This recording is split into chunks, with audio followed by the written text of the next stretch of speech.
Livro, Eu, Meu Pavio Curto e Deus. Aprendendo a Irar-se Sem Pecar. Autora, Lisa Bevere. Janelas quebradas.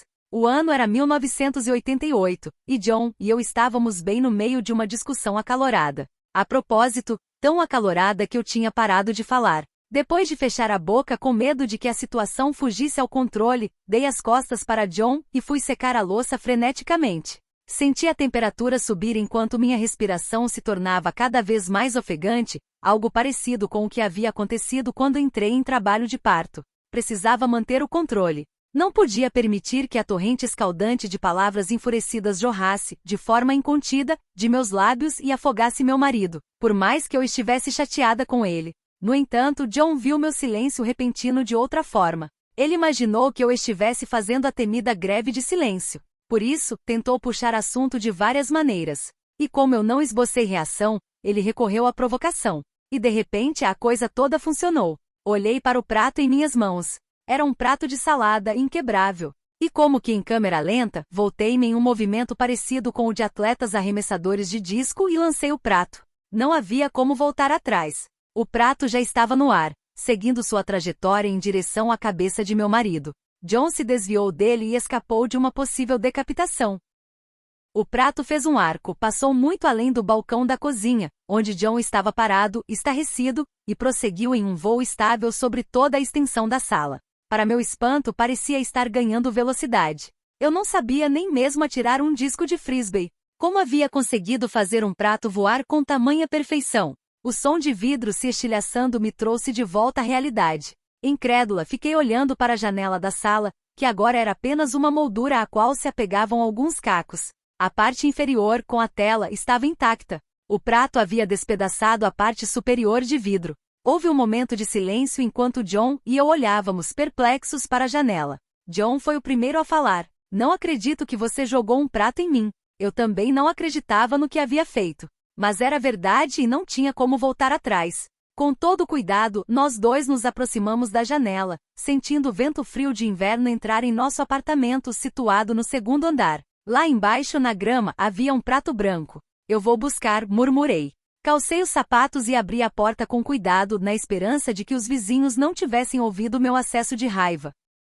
Senti o vento forte da Flórida no rosto e nos cabelos. Fui descendo as escadas bem devagar, olhando para ambos os lados, antes de chegar ao gramado na frente do prédio. O prato estava cercado de cacos de vidro da janela. Olhei para cima, pensando que John ou algum vizinho estivesse me observando, mas consegui ver apenas alguns reflexos do céu nublado. Removi os cacos de cima do prato e, segurando-o junto ao corpo, subi a toda velocidade a escada entre os dois prédios, que agora parecia mais um túnel de vento. Era como se o vento em si estivesse me acusando. Eu tinha consciência da verdade e recebi de bom grado sua condenação severa. Eu a merecia. De volta ao apartamento, olhei para John. Peguei o prato. Não quebrou, observei e mostrei a ele como se fosse algum consolo. Você sabe que eu vou dizer a verdade, Lisa, falou meu marido em voz baixa. Vou ligar para o zelador e explicar que minha esposa atirou um prato em mim, que eu desviei e então o prato quebrou o vidro da janela. Fiz que sim com a cabeça, passivamente. A raiva tinha passado e só restava vergonha. Eu sei. Mas não vou estar aqui quando você falar com o zelador. Preciso sair para fazer compras. Aproveite para falar com ele enquanto eu estiver fora. O silêncio soava pesado e desconcertante, em contraste com as palavras coléricas vociferadas apenas alguns momentos antes. Fiquei admirada com o fato de nosso filho de 2 anos ter permanecido dormindo e não ter ouvido nada. Mais que depressa fugi da cena do crime. Sozinha no carro, deixei escapar um pesado suspiro de desalento. Quando virei a chave, cânticos de adoração que vinham do rádio preencheram o silêncio, mas eram palavras vazias que nada tinham a ver comigo. Então, desliguei o rádio e deixei o silêncio me envolver novamente. Não queria algo que me confortasse ou consolasse. Queria a dura realidade. Saí do estacionamento e resolvi dar uma volta antes de ir ao supermercado. Preferia não correr o risco de encontrar o zelador do prédio. O que ele pensaria de mim? Aqui está a próxima Lizzie Borden, a assassina do machado. A raiva tinha passado e só restava a vergonha. Decidi remoer a vergonha e a culpa como uma forma de castigo. Comecei a imaginar as piores consequências possíveis. Talvez o jornal trouxesse a seguinte manchete: esposa de pastor de jovens quebra janela em prédio residencial. E se John fosse demitido por causa de meu comportamento? Ou pior ainda, e se isso se estendesse para além de mim e do John? E se a mídia aproveitasse essa oportunidade para criticar todos os cristãos de Orlando? Não me sentia no direito de orar para que Deus, de alguma forma, interviesse em meu favor, com o fim de encobrir o que havia acontecido. Mas talvez ele o fizesse em favor dos membros da comunidade cristã na cidade. Comecei a interceder por eles. Ó Deus, por amor à minha igreja, ao grupo de jovens, ao meu marido e a todos os cristãos de Orlando, peço que faça alguma coisa. Nada é difícil demais para o Senhor. Sei que não mereço essa intervenção. Não haja por mim, mas por todas as outras pessoas. Supliquei repetidas vezes. Eu estava verdadeiramente em pânico, com a mente cheia de imagens perturbadoras que poderiam tornar-se realidades terríveis. Imaginei como seria quando eu entrasse na igreja em meio a olhares de decepção e dedos apontados em minha direção. Fiquei pensando nos sussurros de espanto, bem como nos acenos de confirmação. Sempre soube que Lisa tinha problemas com raiva. O Espírito mostrou para mim, diria uma mulher a outra. Talvez fosse necessário pedir perdão a toda a igreja. Mas eu temia que mesmo assim minha vergonha não se dissipasse. O que minhas novas amigas pensariam de mim? Com certeza não falariam mais comigo. Imaginei os maridos delas advertindo-as, na privacidade de seus quartos, a manterem distância de mim. Afinal, a Bíblia diz que não devemos andar com pessoas que se enfurecem facilmente, que dirá então com uma esposa de pastor cheia de ira. Lágrimas quentes começaram a escorrer pelo meu rosto. Estacionei o carro e procurei me recompor antes de entrar no supermercado. Por certo, não havia como escapar daquilo que eu fizera. Meu marido não mentiria, e eu não queria que ele o fizesse. Talvez não fosse matéria de primeira página do jornal de Orlando, mas alguns desdobramentos seriam inevitáveis. Conformei-me com isso e reconheci que merecia sofrer as consequências. Esperava apenas conseguir me recuperar quando tudo tivesse terminado. Foi difícil fazer compras. Não conseguia me lembrar do que eu precisava. Percorri a esmo os corredores do supermercado. Nosso orçamento era tão apertado que eu não podia levar itens desnecessários ou que ainda tínhamos em casa. Arrependi-me de não ter feito uma lista. Era como se minha cabeça estivesse no meio de um nevoeiro. Consegui pegar algumas coisas que eu sabia que estavam faltando em casa e voltei para a solidão do carro. O sol estava se pondo. Talvez eu pudesse me esgueirar até o apartamento quando tudo estivesse escuro. Peguei o caminho de volta para casa e, ao chegar, passei um longo tempo no carro, observando se havia algum movimento em nosso prédio. Eram quase 6 da tarde e eu me dei conta de que o zelador provavelmente já havia encerrado o expediente.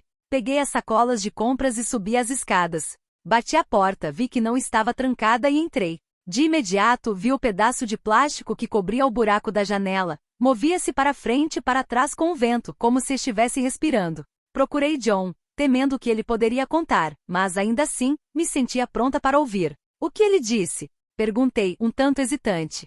Das duas, uma, ou Deus ama muito você ou você deve ter orado para valer, respondeu John, mas com uma expressão séria. Mas o que aconteceu? Insisti. Como avisei a você, eu estava decidido a contar a verdade sobre o que tinha acontecido, observou John, mas foi muito estranho.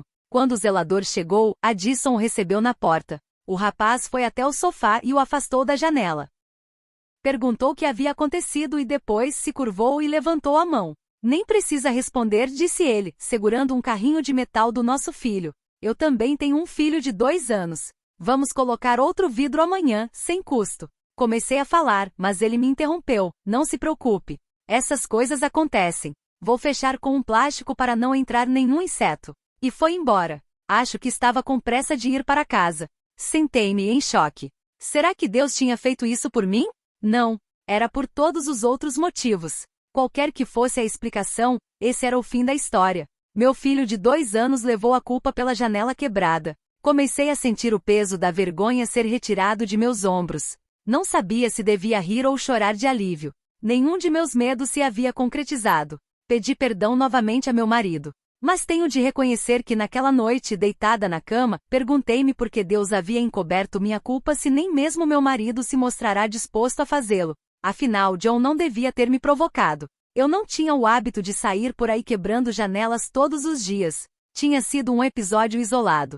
Deus havia me perdoado, do contrário, não teria resolvido a situação de um modo tão extraordinário. Eu não devia ter atirado o prato, mas John também não devia ter me levado a esse extremo. Segui essa linha de raciocínio até pegar no sono sob o cobertor da justiça e da justificação próprias a cobertor que eu havia tecido para mim. Meu arrependimento se havia evaporado. Eu precisaria ter mais cuidado no futuro. E John também. Eu tinha racionalizado a situação a ponto de perder uma lição valiosa. Mais de um ano se passaria até que minha ira cobrasse um preço suficientemente alto para eu buscar o verdadeiro arrependimento. Um grito por socorro. Talvez você nunca tenha, literalmente, estilhaçado o vidro de uma janela. No entanto, deixou um rastro de sonhos e relacionamentos despedaçados. O simples fato de você ter este livro em mãos significa que está em busca de equilíbrio. Você deseja ter uma vida fervorosa, mas também piedosa. Talvez você não dê vazão à sua fúria, talvez até mesmo a reprima. Ainda assim, ela é fonte de destruição.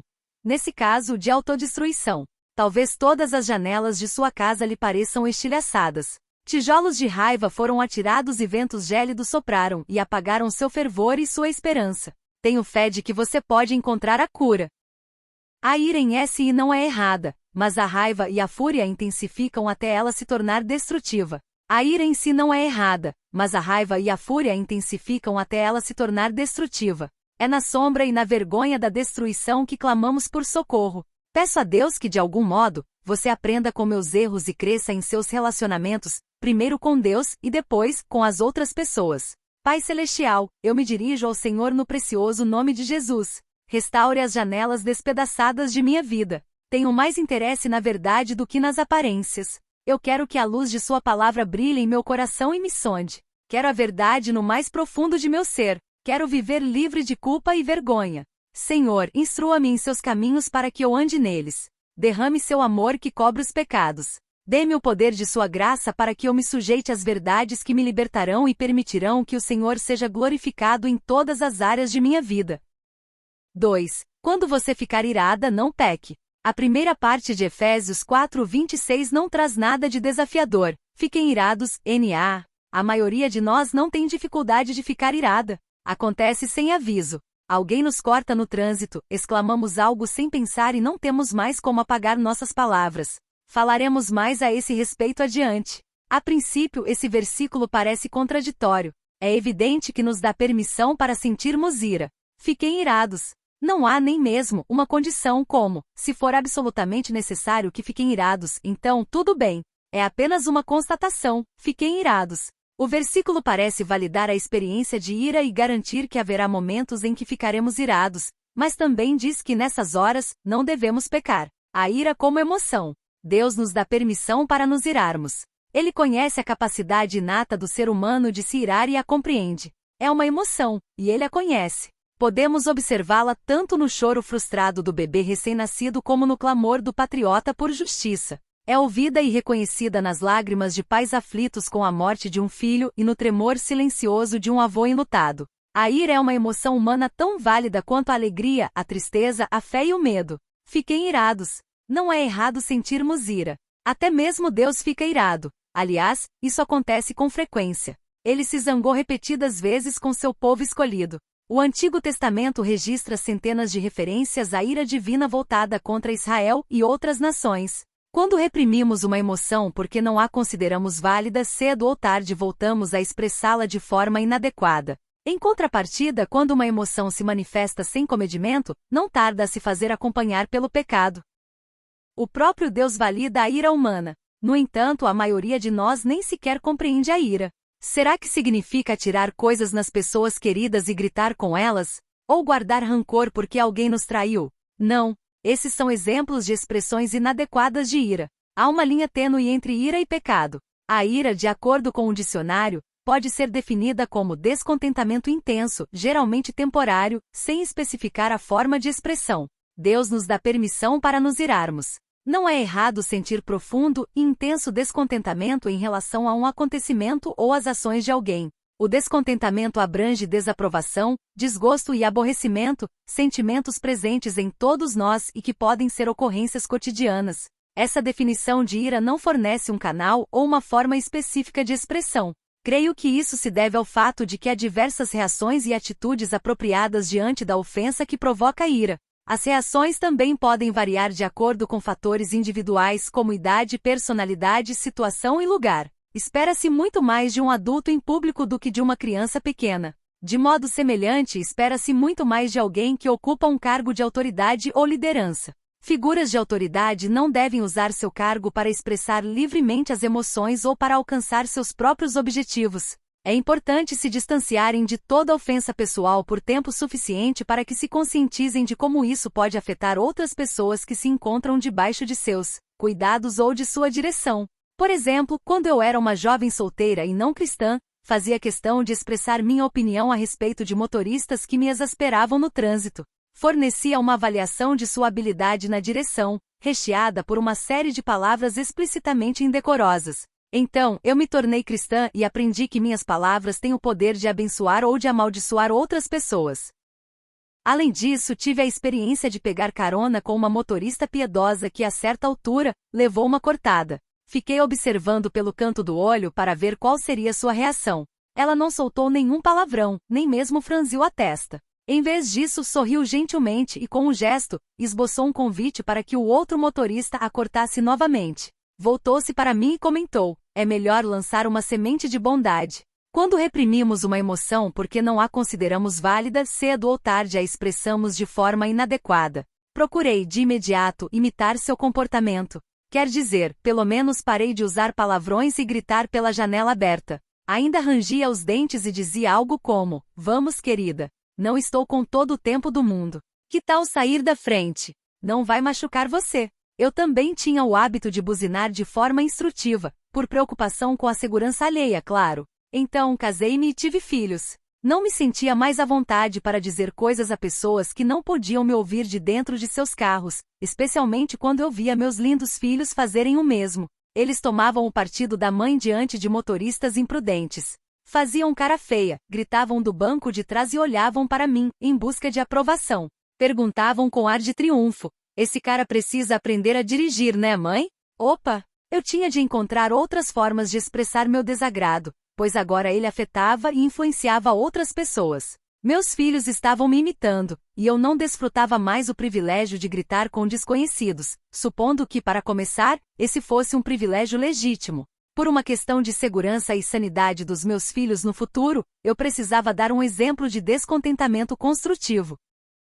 Tive de desenvolver aptidões defensivas, e não ofensivas ao dirigir. Em vez de atacar verbalmente outros motoristas, agora procuro ensinar meus filhos, dizendo a eles que algumas coisas que esses motoristas fazem são perigosas e mostrando como podemos reagir. Quando vejo no retrovisor um caminhão gigante se aproximando a toda velocidade, comento: vai ver que esse homem está chateado ou com pressa. É melhor a gente sair do caminho dele. E então mudo de faixa. Tenho de reconhecer, porém, que ainda não sou capaz de convidar outros a me cortarem. Ira passageira. Vejamos novamente a definição de ira: descontentamento intenso, geralmente temporário, sem especificar a forma de expressão. Ela traz o termo temporário, que significa momentâneo, passageiro, de pouca duração ou efêmero. Portanto, a ira deve ser, por definição, breve e transitória, e não prolongada e perigosa. Muitas vezes vivemos em um estado constante de exasperação, intercalado por breves interlúdios de felicidade.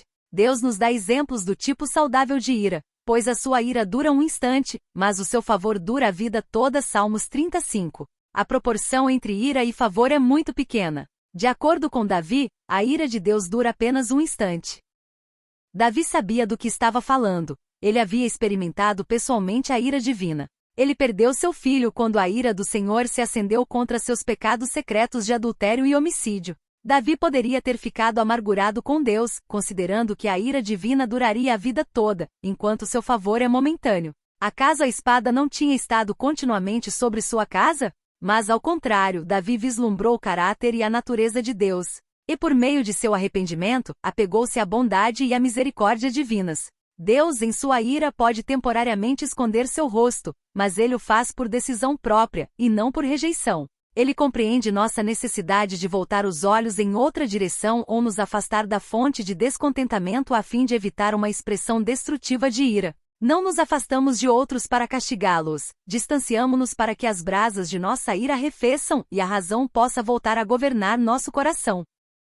Muitas vezes vivemos em um estado constante de exasperação, intercalado por breves interlúdios de felicidade. Deus disse a Israel: vão para a terra onde manam leite e mel. Mas eu não irei com vocês, pois vocês são um povo obstinado, e eu poderia destruí-los no caminho. Êxodo 33:3. E por um breve instante eu a abandonei, mas com profunda compaixão a trarei de volta. Isaías 54:7. Ele nos deixa ou nos dá as costas apenas por um breve instante e, em seguida, volta para nos tomar nos braços com grandes e incontáveis misericórdias. Devemos dar as costas para a situação por um instante a fim de poder separar a pessoa de suas ações, palavras ou comportamentos. A ira piedosa não rejeita a pessoa, rejeita a transgressão e, com boa e pura consciência, busca um momento de solidão, a fim de separar uma coisa da outra. Tenho inúmeros exemplos de ocasiões em que Deus, em sua graça, fez isso por mim. Há momentos em que sua mão pesa sobre mim, e eu sei que estou experimentando seu descontentamento com minha postura. Quando a situação se torna insuportável, arrependo-me com sinceridade e peço seu perdão. O peso desaparece, e meu coração é preenchido com seu amor e com suas promessas quando me sinto indigna dessas dádivas. Sei que mereço julgamento, mas em vez disso, Deus concede misericórdia. Ele me traz para junto de si com imensas e bondosas misericórdias. E me diz: você ainda é minha, eu ainda a amo. Sei que você quer agir corretamente. Creio que você mudará. Eu perdoo e esqueço. Deus quer me dar a convicção de que ainda sou sua filha e de que Ele não me rejeitou, embora minhas ações, palavras ou comportamentos não sejam aceitáveis a Ele.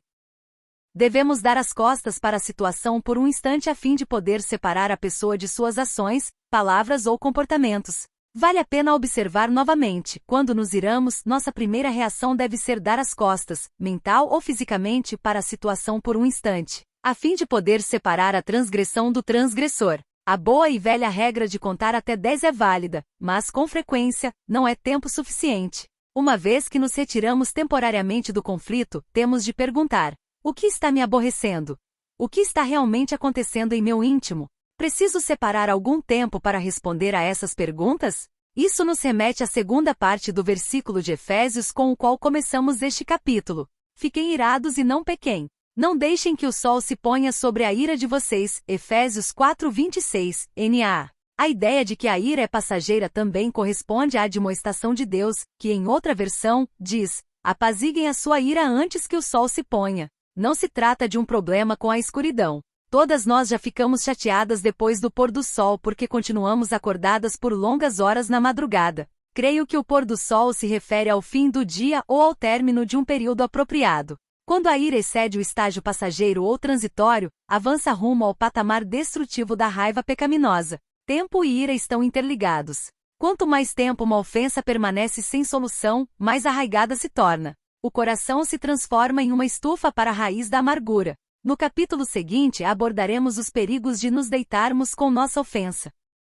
Pai Celestial, eu me dirijo ao Senhor em nome de Jesus. Que sua palavra seja luz para meus pés e lâmpada para meu caminho. Mostre-me a vereda dos justos, para que eu possa andar de modo agradável ao Senhor. Ensine-me a não pecar quando eu me irar. 3. Dormindo com o inimigo. Quando John e eu éramos recém-casados, discutíamos com frequência. A maioria desses embates verbais ocorria em algum momento depois do jantar, mas antes de irmos para a cama. Em geral, depois de uma dessas discussões acaloradas, eu não me via pronta nem disposta a me acalmar, perdoar e esquecer antes de dormir. Como você talvez já tenha observado, eu tinha um pequeno problema para lidar com a raiva e o perdão. Fazia greve de silêncio, intercalada por pesados suspiros, depois me atirava na cama e virava as costas para John.